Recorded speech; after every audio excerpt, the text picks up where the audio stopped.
20일 날 이 파키스탄에서 종전 담판을 지을 것이다 이렇게 나오고 있는데, 여러분들 의문이잖아요. 왜 파키스탄이 갑자기 생뚱맞게 들어왔을까? 이거 여러분들 궁금하지 않으세요? 안녕하세요. 존 버나드입니다. 자, 4월 18일 이 호르무즈 해협이 또 재봉쇄 당했다고 이렇게 속보가 나왔거든요. 그래서 여기에서 이면에서 이제 벌어지는 이런 협상과, 그 다음에 저는 이제 오늘은 이 무너지는 페트로달러에 대해서 그냥 맛보기만 여러분들에게 얘기해드리려고요. 이거 자료가 너무 많아서 저도 이제 여러 가지 뭐 직장 생활도 하고 그다음에 다른 여가 생활도 하다 보니까 이 자료는 다 읽어봤는데 정리를 해서 여러분들에게 이렇게 전달해드리는 게 좀 쉽지가 않아요. 그래서 이 페트로달러가 왜 무너지고 있는지, 그리고 앞으로 지금 이 시나리오가 있거든요. 이 호르무즈 해협을 뭐 봉쇄하거나 풀거나, 이것도 중요하지만 이 걸프국에서 과연 이 페트로달러, 이 미군 기지가 어떻게 될 것인지, 그 다음에 그 안에 이 페트로달러가 어떻게 될 것인지, 이게 진짜 중요하거든요. 그렇게 돼야 이제 페트로달러가 이제 점점 무너지면 AI와 우리가 말하는 AI 투자, 그다음에 뭐 이런 여러 가지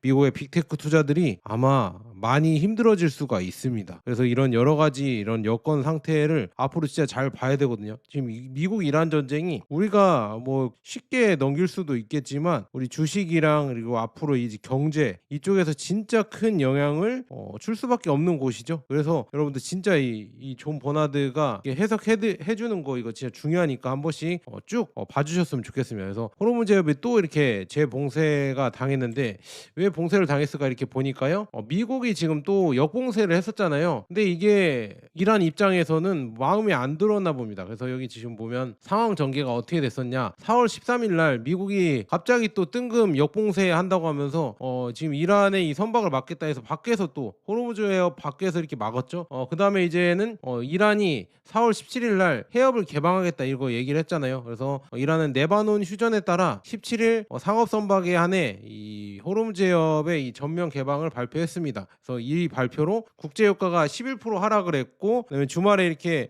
주식이 급등을 하고 나스닥이나 S&P 500이나 이렇게 지금 전고점 돌파해서 여러분들 달달하게 이 수익 먹고 좋았잖아요. 그리고 지금 주말 좋게 넘어가려고 하는데, 이 또 주말 사이에 또 이런 거 재봉쇄를 이란에서 선언을 했습니다. 왜 그러냐? 그러나 미국이 역봉쇄를 유지하자 이란은 하루 만에 방침을 바꿔 해협의 이 재봉쇄를 선언했습니다. 역시나 이거 제가 어제 영상 올릴 때 이게 얼마나 갈까, 이거 오래 안 갈 것 같은데 이렇게 말씀드렸죠. 역시나 또 이렇게 왔다 갔다 홀짝 게임을 또 하고 있다, 보리쌀 게임이라고 해야 되나. 그래서 이란은 이를 미국이 약속을 깼기 때문에 이렇게 주장을 했다. 그러니까 이게 풀리기가 쉽지 않아요. 그러니까 여러분들 모르겠어요. 이제 다음 주에 장이 열리면은 어떻게 반응할지는 모르겠지만, 일단은 이 비트코인이나 이더리움은 좀 하락을 하고 있었거든요. 근데 이게 또 하락을 했다가 또 협상을 또 한다고 하면 또 올라가고, 참 이게 재밌어진다. 그래서 다음 주 20일 날 지금 아마도 평화 협상 할 텐데, 그것도 진짜 중요해지고요. 그래서 이란 입장을 봤을 때 어떻게 되고 있냐, 이 미국의 봉쇄를 해적질로 규정을 하고 즉각 재봉쇄를 했다. 그래서 이란은 미국의 역봉쇄를 강하게 비판하며 이 즉각적인 조치를 취했습니다. 그래서 해협 통제권을 재개했고요. 그래서 이란군이 이란 혁명 수비대죠, 이란 이역수라고 하죠. 그래서 여기가 해협에 대한 통제를 재개하고 상황이 이전 상태로 돌아갔다, 막았다 이렇게 보시면 될 것 같아요. 그리고 지금 뭐 봉쇄 지속 시에는 이 추가 폐쇄에도 경고를 하고 있다. 이제는 아예 뭐 호르무즈 해협이 열려 있지 않을 것이다 이렇게 하고, 지금 미국의 역봉쇄를 이거는 해상 강도질, 해적질이다 뭐 이렇게 프레임을 씌우면서 강력하게 이란이 이렇게 비난을 했다고 하고요. 그다음에 미국은 지금 이 거래가 완료될 때까지 역봉쇄를 유지하겠다 이렇게 얘기를 했으면서, 도널드 트럼프 미국 대통령은 이란과의 협상이 마무리될 때까지 이 미국의 역봉쇄를 철회하지 않겠다는 입장을 분명히 했습니다. 그래서 역봉쇄를 고수하고 있고, 그다음에 트럼프 대통령은 이란과의 이 거래가 이 100% 완료될 때까지 해상 봉쇄를 유지하겠다 밝혔습니다. 그래서 핵 문제 뭐 연계까지 했었는데, 어제 제가 이거 기사가 조금 나오기 전에 제가 미리 이렇게 얘기를 했는데요. 이란은 또 이제 핵 뭐 이거 협상 안 하겠다, 우리는 얘기한 거 없다 이렇게 얘기를 했거든요. 그래서 고농축 우라늄을 미국으로 이전하는 거, 이거 우리는 뭐 그렇게 승인한 적 없다 이렇게 이란이 또 발표를 했습니다. 그래서 제가 봤을 때도 이란이 이거 핵을 이제는 포기를 안 할 것 같거든요. 핵 협상을 하더라도 이 농축 우라늄이나 이런 거를 미국으로 이전하거나 이거를 과연 할지는 그냥 미지수다. 근데 안 할 확률이 더 저는 좀 크다고 보거든요. 왜냐 이제는 싸웠으니까 이거를 원래대로 이제 되돌리기는 쉽지 않을 것 같다. 서로 이제 못 믿는 상황이니까 이게 이런 식으로 갈 것 같습니다. 그래서 이렇게 지금 가고 있고요. 국제사회는 지금 뭐 유가 급락과 이제 물류 대란을 우려하고 있다. 국제유가가 급락을 했는데 아마 이제 재봉쇄를 하면서 다시 올라갈 수가 있겠죠. 그리고 중요한 거는 이런 전 세계 원유 및 천연가스, 액화천연가스가 이게 막혀서 이제 비료 문제나 아니면은 여기에 헬륨이 또 많이 나온다고 합니다. 이 헬륨이 반도체에도 들어가는데 이게 며칠 이제 6주치밖에 없다고 이제 또 지나가면은 고갈될 수가 있다. 이렇게 얘기가 나오면서 조금 걱정이 좀 많이 됩니다. 이렇게 되면은 결국 이게 길어지면 길어질수록 그러니까 트럼프도 오래 끌 수는 없을 것 같아요. 이게 20일에 또 이제 협상을 하기로 했잖아요. 20일 날 아슬라마드에서 여기에서 지금 2차 협상을 할 텐데 파키스탄에서 이슬라마바드죠.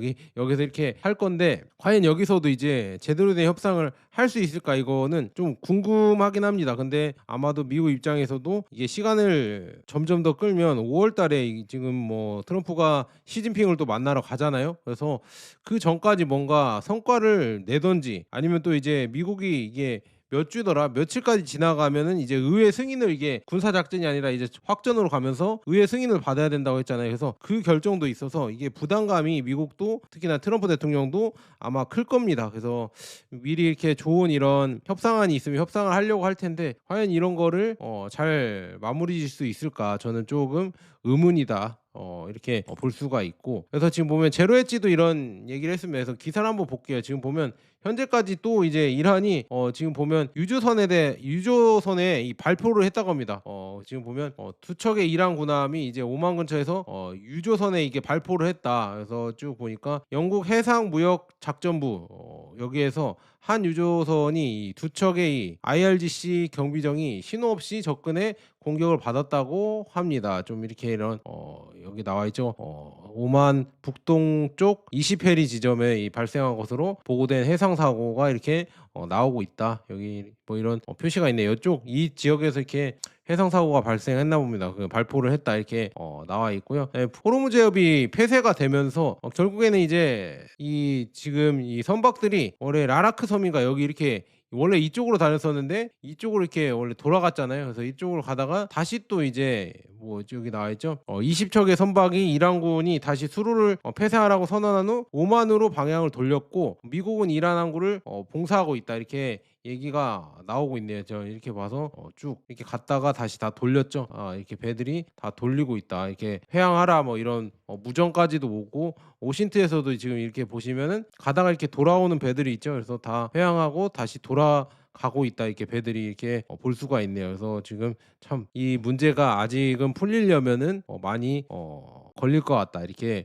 보고 있네요. 그래서 이런 것도 여러분들 한 번씩 보시죠. 그다음에 중요한 건 이렇게 미국이 막더라도 중국 선박은 이렇게 지나가거든요. 그래서 이게 미국이 막는 효과가 과연 있을 것인가 저는 그것도 의문입니다. 중국의 선박이랑 군함도 여기 가 있다고 하거든요. 그래서 이렇게 조금 의문이다 이렇게 말씀드리고 그다음에 폴리마켓에서 지금 호르무즈 해협 있잖아요. 여기에서 4월 말까지 이게 정상으로 돌아올 것인가 이 확률이 있었는데 처음에는 뭐 이렇게 엄청나게 64% 정점을 찍다가 이제 32% 그다음에 30%까지 떨어졌네요. 이렇게 내려왔다고 합니다. 참 이렇게 지금 확률도 또 떨어졌다 이렇게 볼 수가 있네요. 그래서 이제는 또 다시 또 월요일 날 장을 또 걱정하게 되었다. 우리가 장 마감을 잘했었는데 이 주말 동안 또 불안하게 또 이렇게 만들어 버렸다 이렇게 볼 수가 있습니다. 참 안타깝고요. 근데 여기에서 지금 보면 20일 날 이 파키스탄에서 종전 담판을 지을 것이다 이렇게 나오고 있는데 여러분들 의문이잖아요. 왜 파키스탄이 갑자기 생뚱맞게 들어왔을까? 이거 여러분들 궁금하지 않으세요? 저는 이런 거 왜 위안화 결제가 호르무즈 해협에서 나왔을까? 그거 제가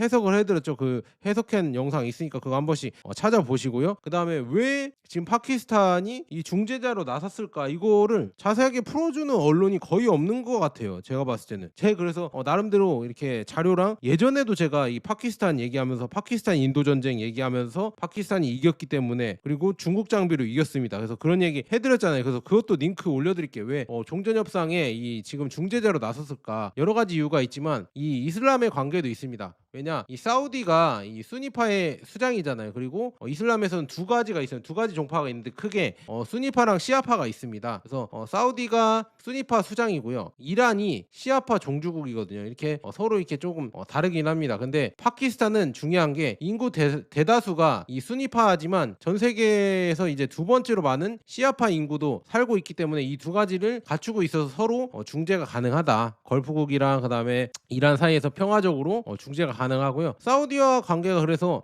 돈독하죠. 수니파가 똑같으니까 이 경제적으로 그다음에 군사적으로 이렇게 매우 밀접하게 관련되어 있고요. 사우디는 이 파키스탄에 막대한 차관을 제공하고 돈을 대준다는 얘기죠. 그리고 파키스탄은 사우디 왕실의 이 국방과 안보를 돕는 사실상 용병 역할을 하고 있습니다. 이 역할로 하고 있고 여기에 제가 이런 얘기하면 좀 여러분들이 싫어하시겠지만 이게 뭐 국제 질서가 이렇게 돌아가는데 어쩔 수 없습니다. 중국이 여기서 뒤에 중국 무기가 여기서 많이 팔리고 있다. 요즘은 중국 전투기랑 중국 장비가 이미 뭐 사우디가 아니라 파키스탄에 지금 주 장비로 이렇게 가면서 파키스탄 군이 많이 쓰고 있고 그걸로 지금 인도랑 전쟁에서도 작년에 이겼잖아요. 그다음에 지금 이란과의 관계는 이란과는 지금 파키스탄이 국경을 맞대고 있고요. 교역도 하고 있어요. 그래서 이란과의 관계가 틀어지면 뭐 국경 분쟁과 내부 시아파의 갈등이 폭발할 수 있다고 이렇게 하지만 서로 사이는 나쁘지 않습니다. 왜냐 서로 이제 또 이제 회랑도 건설하고 그다음에 여기에 이제 중국까지 이어지는 이런 1대1로를 이렇게 개설했거든요. 철도랑. 그러니까 서로 교류를 더 많이 하면 더 이렇게 잘 되는 이런 거지. 굳이 뭐 이렇게 싸울 필요도 없고 그다음에 파키스탄은 또 에너지가 또 이제 사우디에서도 받고 이란에서도 석유를 받아야 되잖아요. 그러니까 좋게 지낼 수밖에 없다. 그래서 결론적으로 어느 한쪽 편을 들기에는 너무 잃을 게 많기 때문에 양측에 이제 적절하게 이렇게 중재자 역할을 할 수 있다는 이런 얘기가 나오고 있고요. 더 중요한 거는요, 여러분들.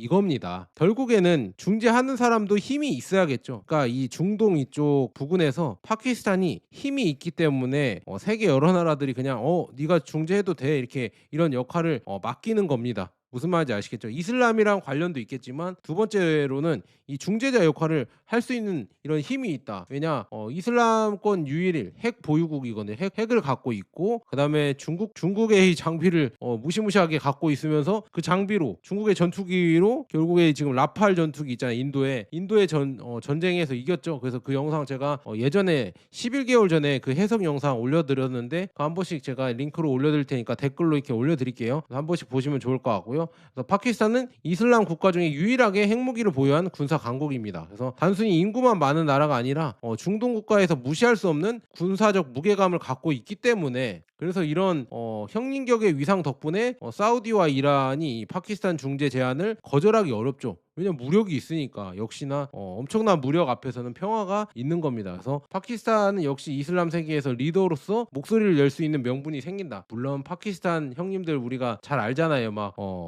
파키스탄 막 거기 카센터에서는 막 여러 가지 다 고치는 거 다 알잖아요. 근데 중요한 거는 이 군사력에서는 얘가 경제력은 별로 안 좋을 수 있지만 군사력은 진짜 세다 이렇게 말씀드리고요. 그다음에 경제적 생존 전략도 있죠. 파키스탄은 고질적으로 경제 위기를 겪고 있잖아요. 그래서 유가 안정과 그다음에 원조에 유지하고 있으면 특히나 사우디가 이제 뒷배로 오일 머니와 이런 여러 가지 지원을 해주고 있고요. 그다음에 이란으로부터도 이제 에너지, 이 천연가스 이런 데를 수입을 하고 있고 그다음에 경제적 회랑도 이렇게 지금 철도랑 이런 것도 많이 연결돼서 이렇게 파키스탄이 중재자 입장을 할 수 있는 이런 여러 가지 이런 관련된 게 많다 이렇게 볼 수가 있습니다. 그리고 중국이죠. 저는 제가 봤을 때는 이 지금 미국 이란 전쟁 이후에 이 중동에서 이제는 중국의 입김이 더 세질 것 같습니다. 이렇게 얘기하면 싫어하실 분들이 있겠지만 그냥 그렇게 해석이 됩니다. 제가 봤을 때는. 그래서 파키스탄은 사실상 중국의 이 전략 파트너입니다. 왜냐 제가 이거 예전에도 맨날 1대1로 얘기해주면서 이거 지도랑 보여줬잖아요.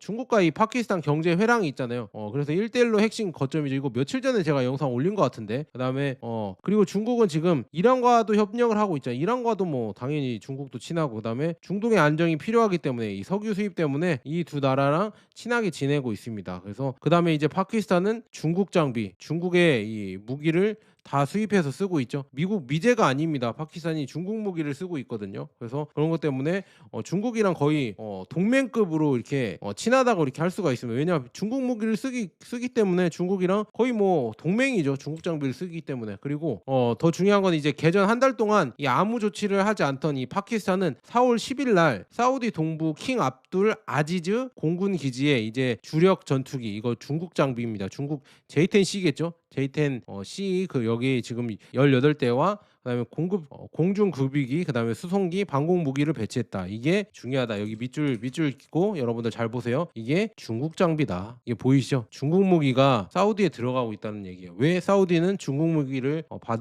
받아들였을까? 미국이나 이란 둘 다 못 믿겠다. 그러니까 나는 지금 중국 무기 갖고 그다음에 파키스탄군을 여기에 이렇게 놓겠다, 이렇게 하는 거죠. 미국, 이란 둘 다 못 믿으니까 그렇게 보시면 될 것 같습니다. 왜냐 이스라엘이 쏜 이런 미사일이나 이런 게 사우디에서 그게 안 됐다고 하거든요. 방공망, 미국 방공망을 썼는데 그게 뭐 안 됐다, 뭐 안 보였다 이렇게 해서 사우디도 의심을 하는 거죠. 이거 왜 그러지? 이렇게 하면서 미국이 그냥 이스라엘만 지켜주려고 하는 건가? 그렇게 생각하기 때문에 결국에 이제 중국 무기도 이제는 이렇게 중립성을 갖추려고 갖고 오는 겁니다. 그리고 파키스탄도 이쪽 들어오게 해서 혹시나 미연에 이런 여러 가지 사태가 벌어지면은 중재할 수 있게, 이 균형을 맞출 수 있게 이렇게 또 하는 거다, 이렇게 볼 수가 있으면서 중요한 거는 이제 중동에서 미군 기지가 빠지면은 그 공백을 어디가 채울까? 저는 중국이나 러시아가 채울 가능성이 크다. 특히나 이제는 중국이 이렇게 들어온 걸 봤을 때는 그쪽으로 가는 게 커질 것 같다. 그럼 페트로달러는 어떻게 될까? 그것도 자세하게 또 제가 해드려야 되는데 그건 다음에 해드릴게요. 이거 영상이 길어지니까. 그래서 여기에 지금 파키스탄은 어떻게 이렇게 전투기나 방공 무기를 배치할 수 있었을까? 이 뒷배를 지금 사우디가 돈을 대주는 거죠. 그래서 사우디가 이제 파키스탄의 이 전투기 이런 거나 아니면은 여러 가지 방공망 이런 거 중국에서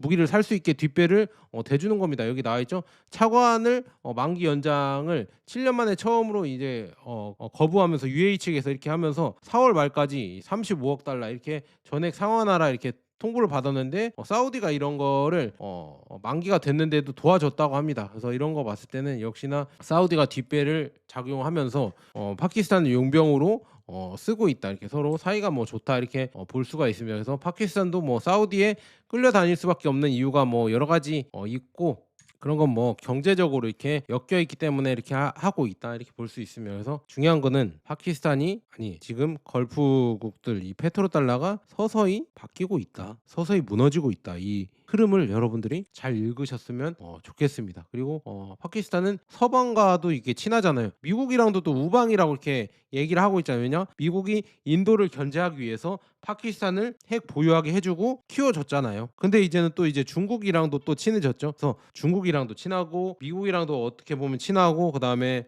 사우디랑 이란이랑도 다 친한 국가가 파키스탄이기 때문에 이 중재에 적격이다, 이렇게 하고 서로 이렇게 연결돼서 연락할 수 있게 연결의 이런 친구라고 해야 되나? 다 친한 친구라고 해야 되나? 그러니까 중재자 역할을 충분히 할 수 있다. 그리고 무력도 세기 때문에 핵도 있고, 전쟁에서도 또 이제 최근 전쟁에서 이겼고 그런 걸 보여줬기 때문에 역시나 이제 진짜 중요한 거는 진짜 국방력, 이런 게 진짜 중요합니다. 우리나라도 이걸 보면서 많이 배워야 된다, 이렇게 말씀드리고요. 그다음에 블룸버그에서 이게 기사가 나왔거든요.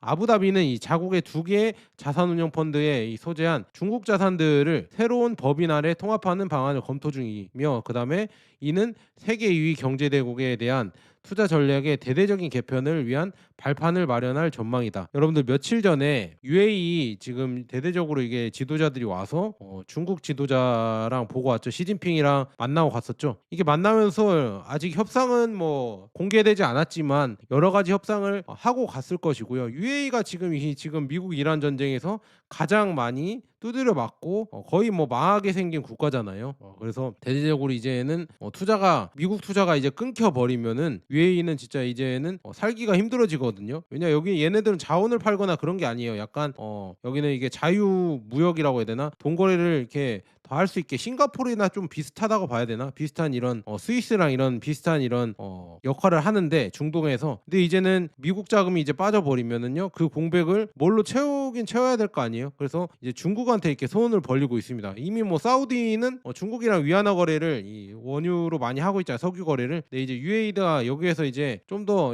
중국이랑 협력을 하면서 여러 가지 이제 페트로 달러를 조금 줄여가면서 페트로 위안을 넓혀가려고 이렇게 지금 여러 가지 협상을 하고 있다. 이거 자세한 내용도 제가 갖고 있는 자료가 있는데 이거 시간이 길어질까봐 다음에 제가 해드릴 수 있을 때 해드리겠습니다. 이거 영상도 있고요. 그다음에 이제 그러면 이제 앞으로 어떤 산업이 뜰 것 같냐? 결국에는 미국 이란 전쟁 때문에 고유가는 거의 필연적으로 올 것 같습니다. 그렇기 때문에 여러 국가들이 이제는 또 다른 화석 연료 공급 차질에 직면했을 때 전자 기술을 원한다고 합니다. 그래서 배터리 여기 나와 있죠. 전기차, 그다음에 태양전지 출하량이 연간 34%, 53%, 80% 급증을 했다고 합니다. 그래서 세 가지 수출 품목이 이제 2월 수준에서 뭐 상승을 했다. 지금 뭐 보면 중국도 2035년까지 비화석 연료 에너지 공급을 2배로 늘리는 것을 목표로 하고 있고, 이는 분석가들이 이제 베이징이 녹색 목표에 뭐 후원으로 보고 있다. 그러니까 중국도 진짜 이 자원 의존도를 35년까지 거의 뭐 많이 줄이려고 이렇게 노력하고 있고,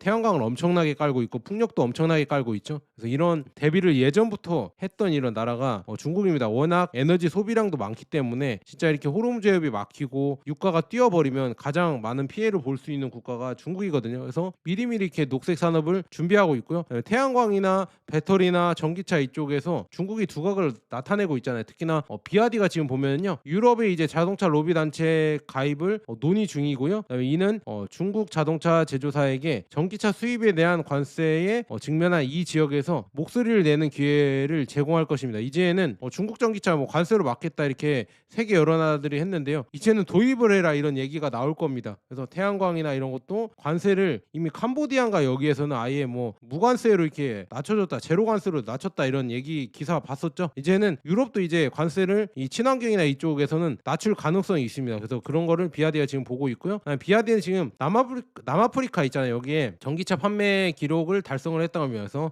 지금 BMW랑 볼보를 제쳤다고 하고 있거든요. 그래서 26년 3월에 이 남아프리카 공화국에서 판매된 전기차의 81%를 비아디가 차지를 했다 이렇게 나와 있네요. 여기 나와 있죠. 3월에 이게 316대를 판매했고요. 볼보가 32대, 그다음에 BMW가 11대, 그다음에 장안이 11대, 뭐 이렇게 이런 식으로 팔렸다고 합니다. 그래서 비아디가 뭐 389대 중에 316대를 팔았다. 그리고 남아공에 공장이 있죠. 그래서 앞으로도 이제 남아공 시장은 비아디가 다 장악하지 않을까. 여기에 태양광이나 이런 것까지도 다 비아디가 장악하면서 가지 않을까. 저는 그렇게 보고 있으면서 이런 식으로 지금 비아디가 잘 나가는 모습이 보이시죠. 그래서 이런 식으로 저는 제가 봤을 때는 진짜 저도 태양광이나 신재생에너지 싫어하거든요. 그걸 왜 하나 이렇게 했는데 결국에는 이게 몰라요. 누가 추진하는지는 모르겠지만 갈 수밖에 없을 이런 환경을 만들어 버리네요. 그리고 북극 항로도 이제 호르무즈 해협이 저렇게 안 좋아지면은 열릴 수밖에 없겠죠. 북극 항로나 그다음에 러시아와 관계를 또 이제 우리나라가 또 재정립하는 이런 이렇게 계기가 또 되고 있죠. 그래서 이런 거 봤을 때는 진짜 뭔가 계기가 생겨버립니다. 그러니까 이론적으로는 그렇게 하는 게 아닌데 친환경으로 가는 게 아니잖아요. 그리고 북극 항로도 굳이 갈 필요가 없는데 했는데 갈 수밖에 없는 상황이 이렇게 오고 있다. 참 이런 거 보면서 정말 국제 질서가 바뀌는 거나 아니면은 경제가 바뀌는 게 너무 재밌다 이렇게 말씀드리고요. 그리고 피터 시프는 또 이렇게 얘기했습니다. 자, 1913년 이후 달러의 가치는 95% 이상 잃었다고 합니다. 달러 가치가 이렇게 떨어졌다고 합니다. 그래서 이건 우연이 아니라 불을 조용히 이전하고 구매력을 침식하는 정책을 통해서 이렇게 하고 있는데요. 지금 뭐 언론들은 다 디플레이션은 나쁜 것이다, 무조건 악이다 막 이렇게 얘기를 하는데요. 여기에서 지금 결코 나쁜 게 아니다 이렇게 설명했는데 이거 쭉 제가 또 조사해서 설명하려면 기니까 다음에 또 해드릴게요. 이것도 죄송하고. 그다음에 구리 가격이 지금 또 최고치에 근접을 했다고 합니다. 중국 재련소들이 기록적인 활동으로 구리 가격이 이제 최고치에 근접을 하면서 또 올라가려고 하고 있다 이렇게 볼 수가 있습니다. 그래서 우리는 지금 실물 투자도 하고 있잖아요. 그래서 금도 모으고 있고 실버바도 모으고 있죠. 그래서 여러분들 지금 이렇게 가격이 내려가고 잠잠할 때, 나중에 이제 전쟁이 끝나고 폭등할 때에는 또 이제 실물이 이제 부족해질 수가 있거든요. 그래서 그런 거 한 번씩 보시고, 관심 있으신 분들은 제 거 여기 영상 왼쪽 하단에 제품 보기란이 있거든요. 이거 클릭해 주시면은 링크 뜹니다. 그래서 링크 들어가셔서 한 번씩 시세 보시고요. 아니면 뭐 여기 들어가셔서 딴 거 사실 거 있잖아요. 뭐 생필품이나 뭐 냉장고도 사주시는 분 있고요. 그다음에 뭐 여러 가지 가습기나 뭐 이런 것도 사주시는 분들이 있더라고요. 그래서 사주시면 일종의 저게 저한테 조금 후원이 되니까 여러분도 한 번씩 부탁드립니다. 자, 그래서 오늘은 좀 많이 여러 가지 배워봤는데요. 자세한 이런 심화 과정은 제가 좀 시간이 걸리니까 조사하는 대로 이렇게 여러분들 정리하는 대로 이렇게 해드리도록 하겠습니다. 여러 가지 지금 영상 속에서 뭐 해드리겠다 이렇게 했잖아요. 그래서 제가 좀 조사하는 대로 이렇게 해드리도록 하겠습니다. 자, 여기까지 좋은 번화 됐습니다. 여러분 감사합니다.